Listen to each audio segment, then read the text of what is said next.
는 힘입니다. 우리가 2016년을 지나면서요, 힘이 얼마나 대단한 것인지를 우리가 좀 많이 볼 수 있었던 한 해가 아닌가 생각합니다.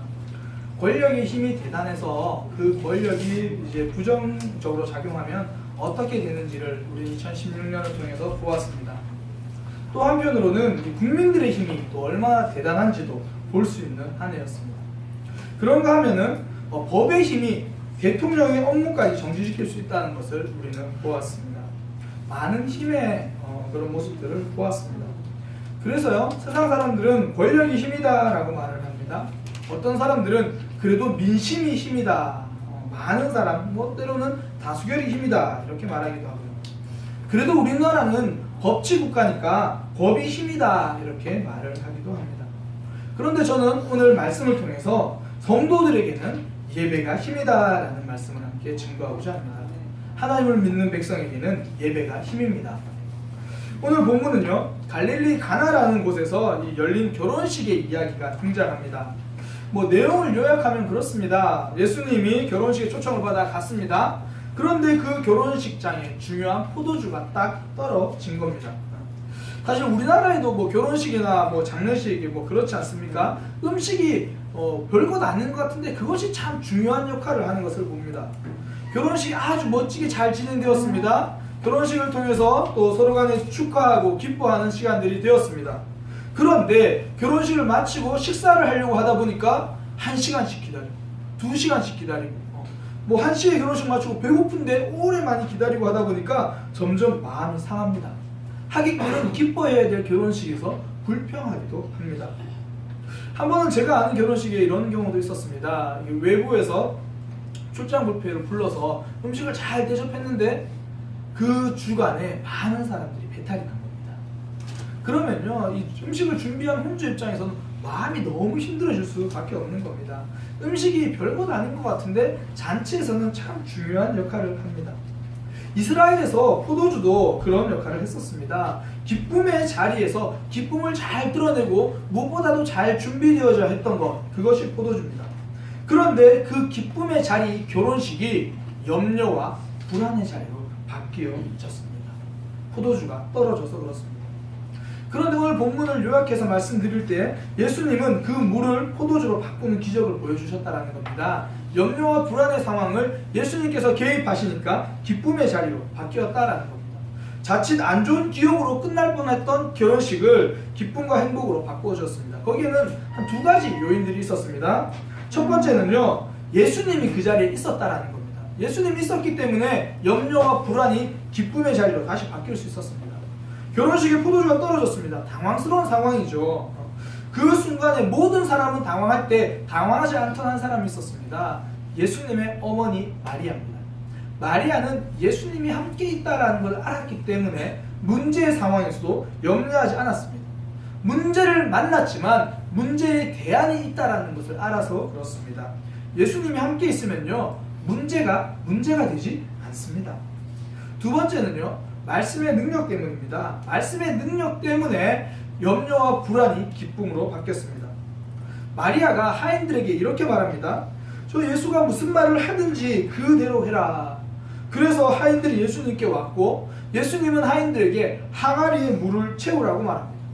포도주가 없으면 포도주를 구해오라고 해야 되는데 포도주에 대한 이야기는 하지 않고 항아리에 물을 채우라고 이야기를 하는 겁니다.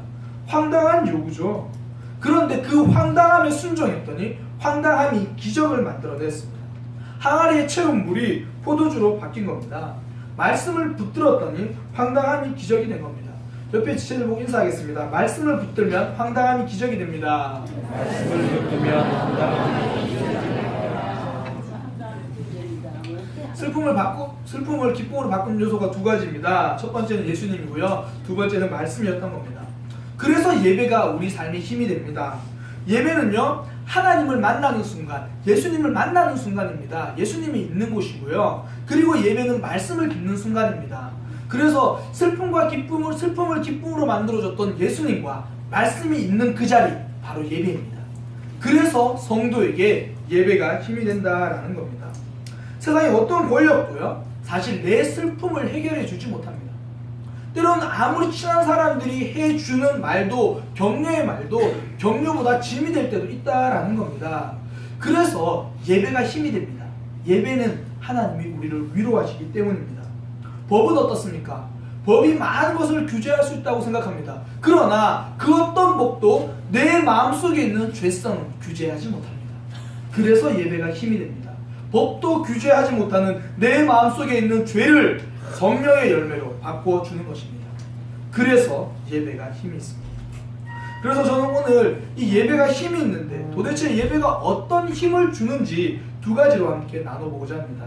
첫 번째는요, 예배자는 어떠한 어려움이 있어도 흔들리지 않는다는 것. 그런 힘이 있습니다. 문제와 어려움이 찾아와도 예배자는 흔들리지 않습니다.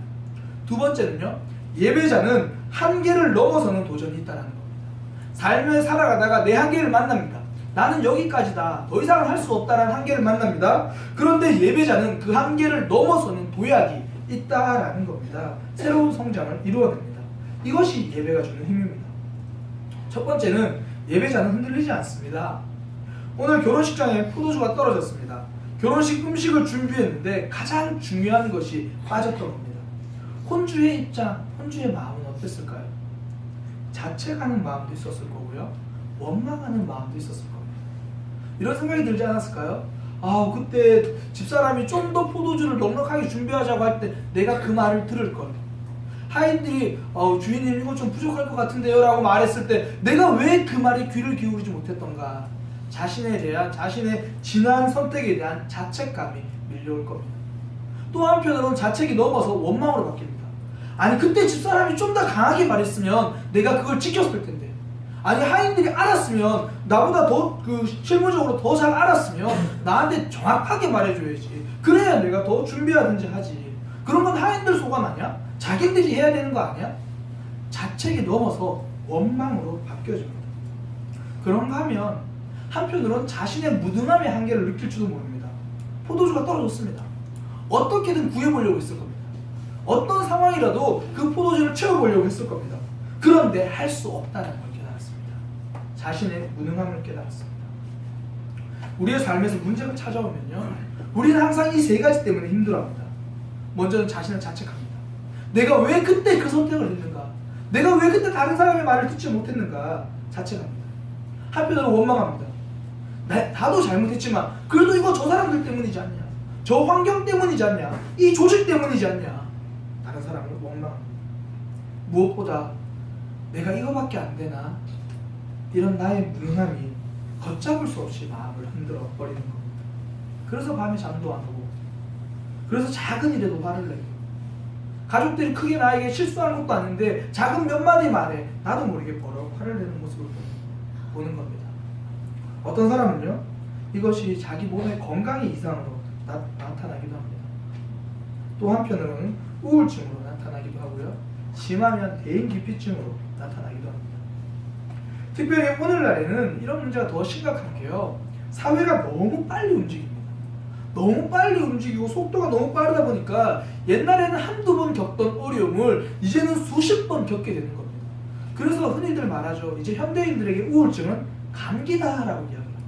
그만큼 모든 사람들이 우울증에 시달리고 있습니다. 단지 병원에서 진단받은 우울증, 약 먹는 우울증, 약 안 먹는 우울증. 많은 사람들이 그렇지 않습니까? 밤에 잠이 안 옵니다. 많은 사람들이 스트레스성 장염은 한두 번 안 겪어본 사람이 없을 정도로 그렇게 이런 힘든 상황 가운데 살아가고 있다는 겁니다. 속도가 너무 빨리 가기 때문에 상황이 자꾸 나를 흔들어 버립니다. 자꾸 흔들리니까 어찌할 바를 모르는 겁니다. 문제 앞에서 흔들립니다. 그런데 오늘 성경 본문에 보면요, 이런 문제 가운데 흔들리지 않았던 한 사람이 등장합니다. 바로 마리아입니다. 포도주가 떨어져서 모든 사람은 당황하고 흔들리고 자책하고 원망하며 자신의 무능함을 탓하고 있었습니다. 그때 마리아만큼은 흔들리지 않았습니다. 마리아는 예수님이 있다라는 것을 알고 있었기 때문입니다. 예수님 때문에 흔들리지 않았습니다. 예배자가 흔들리지 않는 이유가 여기 있습니다. 예배의 힘이 여기에 있습니다. 예배에는 하나님이 있고 예수님이 있기 때문입니다. 그래서 예배자가 흔들리지 않습니다. 예배자라고 해서 문제가 없겠습니까? 있습니다. 내가 열심히 예배드리고 갔더니 평소에 공부 안 하던 자녀가 예배드리고 왔더니 갑자기 국어, 영어, 수학 공부하고 있다. 이런 일 없습니다. 내가 정말 내가 삶이 힘들어서 정말 주님께 기도하고 예배하고 났더니 내 삶의 문제가 해결되었다. 그런 일이 있으면 좋겠는데 100번 중에 90번은 그런 일이 없더라는 겁니다. 예배자도 여전히 상황과 문제는 있습니다. 그럼에도 불구하고 예배자가 흔들리지 않는 이유는 무엇입니까? 예배를 드리고 났더니 내 중심에 이제 하나님이 앉아 계시더라는 겁니다. 예배를 드렸더니 내 중심에 예수님이 앉아 계시더라는 겁니다. 사람들은요, 이리저리 흔들리는 가운데 중심에 큰 돌이 하나만 있어도 흔들리지 않을 수 있습니다. 바로 하나님이 우리 중심에 그렇게 앉아 계십니다. 예배를 통해서 그것이 회복되는 것입니다. 예배가 그거 해주는 겁니다. 흔들릴 때요, 견고하게 해주는 것, 그것이 예배입니다. 뭐 경주는 아직도 이제 여진이 있다 그러더라고요. 제가 인터넷으로 검색을 해보니까 2014년 1월 14일 기준으로 지금 여진이 565회, 상당히 많죠. 발생했다고 합니다. 이 집과 건물은요, 이 지진 때문에 흔들립니다. 땅이 흔들리면 집이 흔들리고 심지어 무너지기도 합니다. 집은 땅이 흔들릴 때 무너집니다. 가정은요, 중심이 흔들릴 때 무너집니다. 부모님들의 중심이 흔들리고 부모님들의 마음이 흔들리면 가정은 그때 무너지게 되는 겁니다.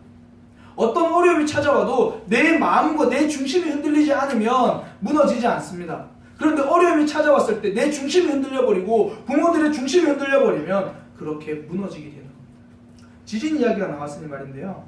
중국 스촨성에 대지진이 일어났던 적이 있습니다. 2008년 5월 12일 중국 스촨성에 대지진이 일어났는데 그 지진이 일어나고 하루가 지난 13일에 구조대가 발견한 한 여인의 사체가 이 사진에 나와서 상당히 이슈가 되었습니다. 그 여인은요, 어떻게 죽은 모습이었냐면 무릎을 꿇고 두 팔을 이렇게 웅크린 상태로 이렇게 죽어 있었습니다. 그리고 그 여인의 위로는 수많은 이제 집이나 파편들이 정말 엄청난 무게로 이렇게 그 여인을 뒤덮고 있었습니다. 얼마나 급박한 상황인지 손에는 젓가락이 쥐어져 있었습니다. 아마 밥을 먹던 순간이었던 것 같습니다. 그런데 그 여인의 안에는 살아서 잠들어 있는 아기가 있었다는 겁니다. 20대 여인은 아무리 급박한 상황 가운데서도 모든 것이 흔들리는 상황에서도 내 자녀를 살리고자 그렇게 자기의 온몸으로 뼈가 으스러져도 그 건물을, 그 지진을 버텨낸 겁니다. 저는 이것이 모든 부모님들의 마음이라고 생각합니다. 세상은 흔들리고 상황은 어려워도 내 자녀만큼만은 지켜주고 싶은 마음입니다. 흔들리는 세상에 영향받지 않게 해주고 싶은 겁니다. 그래서 우리가 한 주간 그렇게 죽을 힘을 다해 버티며 살아오셨지 않습니까? 자녀들 때문이지 않습니까? 세상과 직장과 삶이라는 지진 속에서 내 가정과 내 가족은 다칠까봐 힘을 다해서 팔과 무릎으로 버티며 하루하루 살고 계신 거 알고 있습니다. 그런데 그렇게 버틴다고 해서 가정이 굳게 세워지던가요? 그렇게 버텼더니 내 자녀들이 문제없이 자라던가요? 세상이 흔들리는데 그것을 버텨낼 재간이 없는 것도 현실입니다. 왜냐하면 내 마음이 따라 흔들리기 때문입니다. 세상이 흔들렸더니 내 마음도 같이 흔들리기 때문입니다. 우리 세상에서 내 마음 중심 잡는 게 제일 어렵지 않습니까? 사람은 스스로 중심 잡기가 참 어렵습니다. 저는요, 이 사람의 마음이 철과 같고 주위의 상황이 자석 같다라는 생각을 참 많이 합니다. 월요일에 딱 되면요, 누가 한마디 말만 하면 그것이 자석이 돼서 내 마음 이쪽으로 싹 갑니다. 또 어떤 상황이 발생하면 그것이 자석이 돼서 내 마음 이쪽으로 싹 갑니다. 우리가 내 마음 잡기가 참 힘들다라는 겁니다. 그런데 예배에서 하나님을 바라보고 예수님을 경험했더니 나는 이쪽으로 흔들리고 싶은데 예수님이 내 마음 가운데 쾅 주저앉아 계셔서 더 이상 흔들리지 않게 만들어 주시는 겁니다. 이것이 예배의 힘입니다. 예배를 통해 내 마음의 중심을 잡게 만들어 주시는 겁니다. 그래서 상황이 여기저기 자석이 와도 흔들리지 않을 수 있는 겁니다. 사도 바울을 보면요, 그랬습니다. 바울은 수많은 성경을 기록한 사람인데요, 그가 쓴 빌립보서는 감옥에 있을 때 쓴 편지입니다. 감옥이라고 하면 우리는 흔히 힘들고 괴로운 순간입니다. 그런데 빌립보서에 가장 많이 등장하는 단어 중에 하나가 기쁨입니다. 내가 기뻐한다. 내가 기뻐할 것이다. 나는 기쁘다. 상황이 그를 흔들지 않았습니다. 그 마음 가운데 하나님이 계셨기 때문입니다. 감옥이란 환경, 감옥이란 상황이 그 마음을 어떻게 하지 못했습니다. 예수님이 그 안에, 그 가운데 앉아 계셨기 때문입니다. 예배가 무엇입니까? 한 주간 흔들렸던 내 마음의 중심추를 하나님께로 고정시키는 것 아닙니까? 우리의 예배는 그렇게 하나님께 집중되어지는 그런 예배가 되어야 하는 겁니다. 그래서 우리는 이렇게 찬양합니다. 나의 맘 받으소서, 오셔서 주님의 처소 삼으소서. 나의 전부이신 주님, 내 마음 받아 주옵소서. 내 중심을 하나님께 드린다는 고백이지 않습니까? 오 주여, 나의 마음을 주께 열겠으니 주님께서 내 마음에 오셔서 내 마음을 성전 삼아 주시고 내 마음 중심에 앉아 주옵소서. 그런 고백 아닙니까? 그래서 예배가 우리 중심에서 하나님을 기억하는 자리가 되는 겁니다. 저는 그래서 예배 드리고 나면요, 찬양팀의 찬양이 남는 것이 아니라 하나님이 남았으면 좋겠습니다. 말씀을 듣고 나면 설교자의 말이 남는 것이 아니라 하나님의 마음이 남았으면 좋겠습니다. 우리가 어떤 환경 가운데서 예배 드렸는데 예배를 마치고 나니 하나님만 남았다라고 고백하는 저와 여러분 되기를 축복합니다. 사단의 집요한 계략은요, 예배를 변질시키는 겁니다. 성도가 예배의 자리로 오는 것을 막지는 못하니까 예배의 자리로 왔다. 그러나 예배를 변질시켜버립니다. 어떻게 해요? 습관적으로 만들어버립니다. 지난주에도 예배했습니다. 오늘도 예배합니다. 다음 주도 예배할 겁니다. 그러니까 예배에 간절함이 없습니다. 예배에 기대가 없습니다. 내가 오늘 꼭 은혜 받아야 될 이유는 없는 것 같습니다. 습관이 무엇입니까? 고민하고 애쓰지 않아도 저절로 되는 것. 그것이 습관이지 않습니까? 주일 예배를 드리기 위해서 토요일에 애써서 준비해야 되는데 애쓰지 않습니다. 말씀을 위해서 중보기도 하면 내가 하나님 은혜를 경험하기 위해서 눈물로 애씀이 있어야 되는데 애쓰지 않습니다. 습관이라서 그렇습니다. 찬양팀만 애씁니다. 설교자만 애씁니다. 대표기도자만 준비한다고 애씁니다. 이것이 바로 사단의 계략입니다. 이런 사단의 계략을 뿌리치기 위해서는 예배자로서의 내 마음을 돌아볼 수 있어야 합니다. 하나님만 남기 위해서는 나를 돌아볼 수 있어야 한다는 겁니다. 내 모습을 돌아볼 수 있어야 합니다. 저는 우리가 예배 때 읽는 고백의 기도문이 이런 역할을 한다고 생각합니다. 하나님, 한 주간 내 모습은 그렇게 살지 못했습니다. 나를 돌아보는 겁니다. 하나님, 내가 하나님께만 집중하기 원합니다. 그렇게 고백하는 겁니다. 내가 집중하지 못하는 나를 알기 때문입니다. 그래서요, 저는 예배 때 하나님만 남는 가장 예배가 되기 위해서 가장 좋은 방법 중에 하나가 기도라고 생각합니다. 내가 예배 때 하나님만 남게 하소서라고 기도하는 겁니다. 이렇게 말씀드리지만 평소에 잘 기도가 힘든 것 알고 있습니다. 저도 새벽 기도 시간 외에 잘 기도가 안 되더라고요. 기도 잘 안 됩니다. 그리고 삶이 바쁜데 새벽 기도 못 오시는 분들은 잘 안 됩니다. 그래서 저는 꼭 간절한 기도 제목이 있을 때요, 그걸 식사 기도 때 기도합니다. 저는 식사 기도를 어떻게 하냐면, 하나님 좋은 음식 주셔서 감사합니다. 이 음식 먹고 건강하게 해주세요. 예수님의 이름으로 기도드립니다. 아멘. 목사라고 길게 기도하지 않습니다. 식사 기도 딱 두 문장을 하는데요, 간절한 기도 제목이 있으면 하나 더 추가하는 겁니다. 예를 들어 예배를 위해서 기도한다면 이렇게 되는 겁니다. 하나님 좋은 음식 주셔서 감사합니다. 이 음식 먹고 건강하게 하시고 좋은 예배자가 되게 하여 주옵소서. 행복한 주일 예배가 되게 하여 주옵소서. 예수님의 이름으로 기도드립니다. 아멘. 평소보다 두 문장 더 하는 겁니다. 두 문장. 평소에는 3초 눈 감고 떴다가 이제 6초 눈 감는 겁니다. 그런데 이렇게 고백하는 게 내가 예배를 준비하겠다는 다짐이 되는 겁니다. 그리고 무엇보다도 제일 확실한 방법은요, 예배 자리에 오셔서 예배하기 전에 5분이라도 간절하게 기도하는 겁니다. 하나님께 인사하고 목례하듯이 잠시 기도하고 눈 뜨는 것이 아니라, 하나님, 오늘 예배 때는 내가 하나님을 만나야 되겠습니다. 늘 예배 때 앉아서 예배 드린다고 하는데 여전히 자꾸 딴 생각이 듭니다. 여전히 졸음이 옵니다. 솔직히 제가 어제 토요일은 예배를 잘 준비하지 못했습니다. 그러나 지금만이라도 예배를 준비하겠습니다. 내 마음의 중심에 하나님 찾아와 주옵소서. 그렇게 예배 시간에 단 5분만이라도 간절히 중보기도하며 예배자로 나오시기를 축복합니다.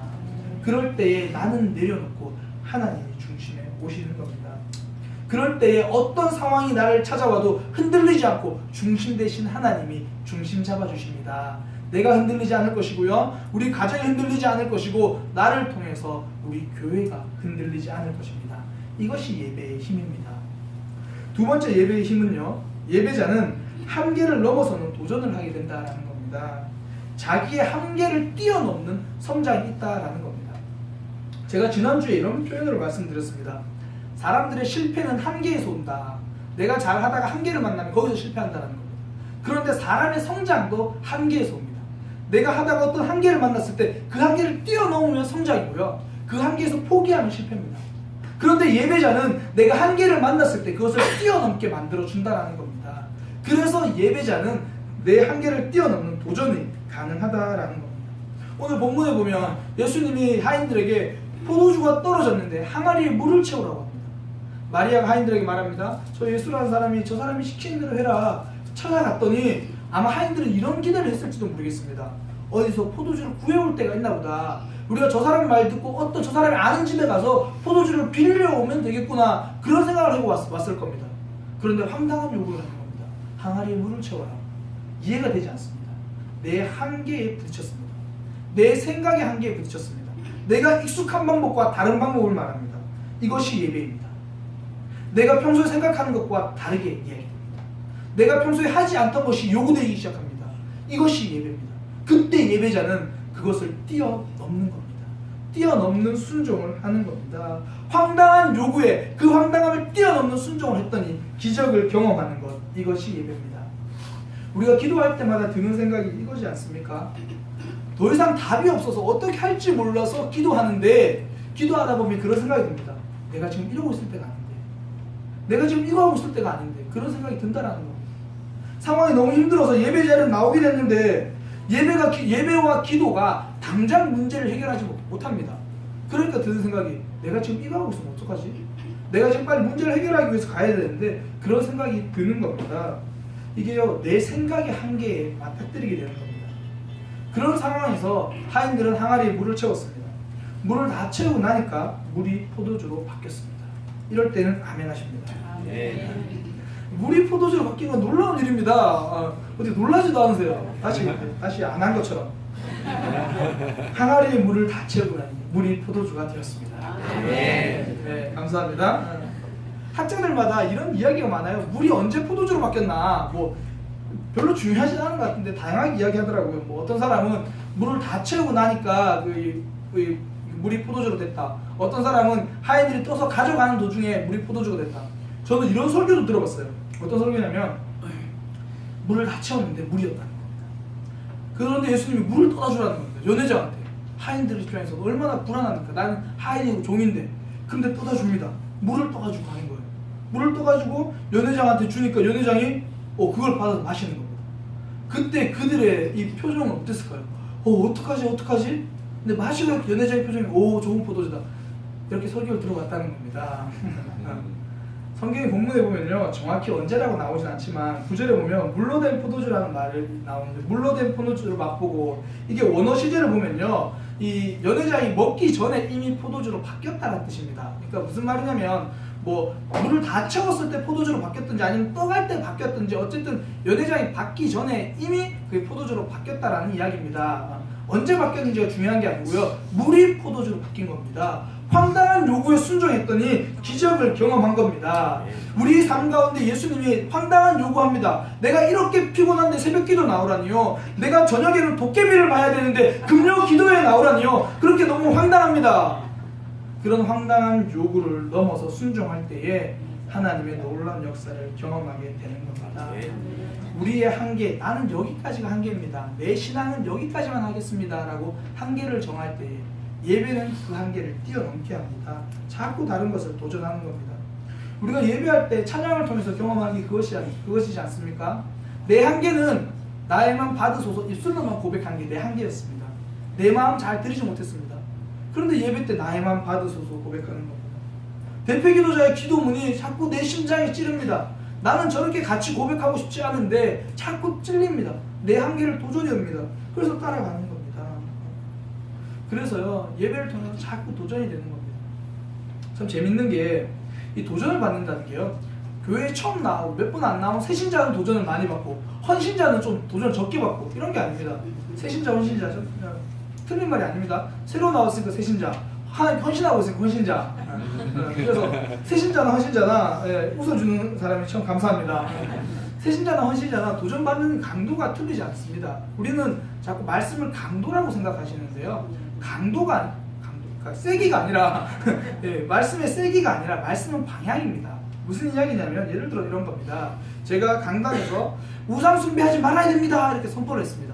그러면 여전히 연초에 이렇게 토종비교 보는 사람들은 뜨끔합니다. 오, 내가 우상 숭배하는 거 누가 일렀지? 그러면서 내가 이제는 연초에 점 보지 말아야겠다 그런 생각을 하는 겁니다.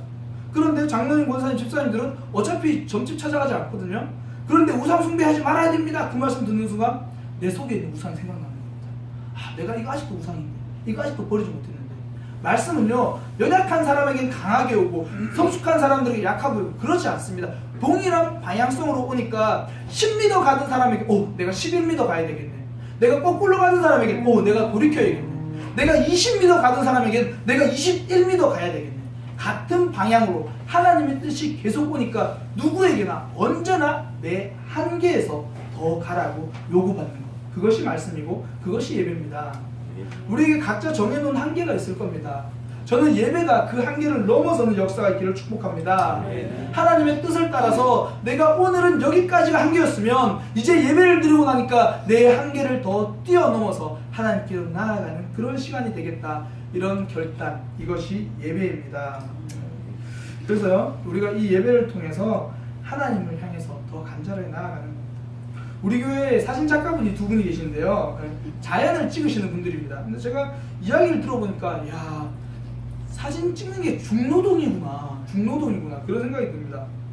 이 겨울산을 찍은 사진들 보면 나뭇가지에 이렇게 얼음이 이렇게 얼어 있는 모습 보잖아요. 제가 작가님들 통해서 따라서 그걸 상고대라고 그러더라고요. 상고대. 이 산이 아니고 설이 상자에서 상고대라고 하는데 이 사진을 찍기 위해서 보통 그렇게 하신답니다. 이게 해가 뜨면 다 녹아버리니까 보통 지리산에 상고대를 찍겠다 그러면 이 밤새도록 지리산으로 간답니다. 가가지고 해 뜨기 전에 잠시 이렇게 차 안에서 자고 해가 뜨기 전에 얼른 올라가가지고 기다리고 있다가 딱 해가 뜨 가장 좋은 조명이 될 때 딱 찍는다는 겁니다. 어떤 사람은 부지런히 밤새 내려가가지고 차에서 잤는데 일어나니까 12시 그래서 못 찍고 그런 사람이 있다라. 그래도 매주 간답니다. 아마 가는 자체가 위로가 되겠죠. 가는 겁니다. 또 일출 사진 하나 찍기 위해서 동일하게 밤새서 가고 아침에 일어나서 기다리는데 날씨가 안 좋으면 일출을 못 찍습니다. 어떤 경우는 바람이 많이 불면 사진을 못 찍습니다. 좋은 작품 하나를 남기기 위해서 이런 수고와 고생을 피할 수가 없습니다. 작품은요, 이런 노력과 땀이 만들어지기 때문입니다.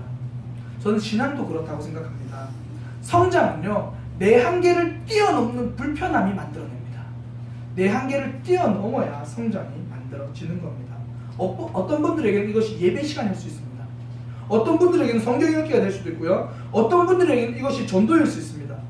구역 모임이 불편한 사람들에게는, 구역 모임을 안 하던 분들에게는 그 도전이 이 구역 모임의 시간들도 있을 겁니다.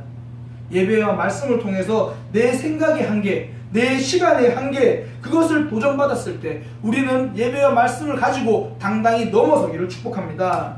익숙함을 벗어야 성장합니다. 한계를 뛰어넘어야 성장하는 겁니다.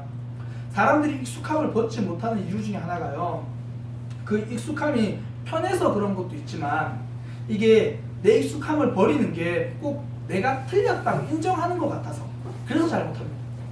나는 지금까지 이렇게 살아왔는데 말씀이 자꾸 이렇게 선포되어지면요, 그렇게 따라가려고 하면 꼭 내가 틀린 것 같아서, 그거 따라가면 지금까지 내 삶이 부정되는 것 같아서 그렇게 사람들이 잘 순종하지 못합니다. 그 프랑스 철학자 중에 몽테뉴라는 사람이 있습니다. 저 모르는 사람입니다. 책에 나와 있어서 제가 그런데 몽테뉴, 서양 사람들 이름도 좀 특이해요. 어쨌든 그 사람이 이런 얘기를 했습니다. 자기는요, 열띤 토론을 하다가, 상대방과 열띤 토론을 하다가 내 생각과 내 합리적인 주장이 딱 맞아떨어져가지고 상대방이 그래 당신 말이 맞습니다라고 인정할 때 참 기분이 좋답니다.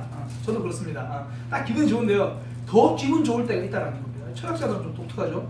언제가 더 기분 좋냐면 나는 열심히 바른 논리로 이야기하는데 상대방이 더 맞는 이야기를 해가지고, 더 합당한 이야기를 해가지고 그렇네요, 당신 말이 맞습니다라고 자기가 틀렸다라는 인정할 때, 그때가 더 기분이 좋다라는 겁니다. 틀린 게 아니라 성장했다라는 겁니다.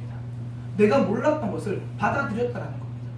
우리가 틀렸다고 깨닫는 것은 틀렸다는 깨닫는 것이 아닙니다. 내가 성장했다라는 겁니다. 받아들이는 것이 성장입니다. 우리가 대화할 때요, 어떤 사람이랑 대화할 때 제일 답답합니까?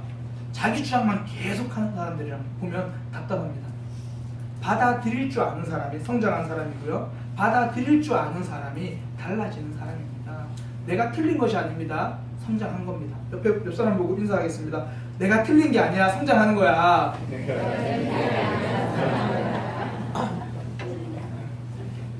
그래서 저는 제가 꿈꾸는 예배가 그렇습니다. 어떤 사람은요, 예배 때 예배 나오기 전에 집에 뭐 부부싸움을 하고 나오는 경우가 있습니다. 그러면 교회까지 오면서 한마디도 안 하고 오죠. 여러분 한마디도 안 하고 옵니다. 그렇게 한마디도 안 하고 또 왔더니 예배 시간에 나의 맘 받으소서 마음이 힘들어져요. 그래 버텼어요. 그냥 뭐 입으로 따라하고 잘 따라주도 않고 고개 푹 숙이고 막 입고 약간 버텼어요. 그런데 공동체 기도, 고백의 기도를 하라는 겁니다. 고백의 기도. 자신의 부족함을 생각하고 막 뉘우치라는 겁니다. 나의 완악함과 나의 연약함을 인정하면서 이렇게 기도를 합니다. 버텼습니다. 그래도 버텼습니다. 우물우물 파워포인트 좀 늦게 나온다는 핑계로 이렇게 잘 안 하고 있었습니다. 그런데 대표 기도자의 기도를 듣는데 내 마음이 무너지기 시작하는 겁니다. 왜 그렇습니까? 받아들여서 그렇습니다. 예배 때 찬양 가사를 받아들여서 그렇고요, 공동 기도문, 그 고백의 기도문을 받아들여서 그렇고요, 대표 기도자의 기도문을 받아들여서 그렇습니다. 받아들일 때 내 고집을 넘어서고요, 미움도 넘어서고요, 갑갑한 내 현실도 넘어서게 됩니다. 그래서 예배자는 한계를 뛰어넘는 도전을 하게 되는 겁니다.